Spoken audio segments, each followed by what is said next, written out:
মাটিবাড়িতে new Silchar area হয়ে মাটিবাড়ি গুন্ডিচা মন্দিরে উপলক্ষে 7 দিনের মহামহোৎসব আয়োজন করা হয়েছে। এই নিউ শিলচরবাসী সবাইকে সেই রথযাত্রা মহোৎসবের অঙ্গ হিসাবে সেই ভক্তিমূলক অনুষ্ঠান থামবে থামবে থামবে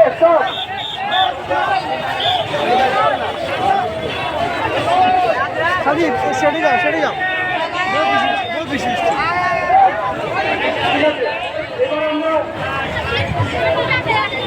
এবার যে গুন্ডিচা মন্দির হচ্ছে আসাম পুলিশের আসাম পুলিশের স্বত্বাধিকারী রবীন্দ্র মহাশয়ের সঙ্গে আমরা দাঁড়িয়েছে অনুরোধে এখানে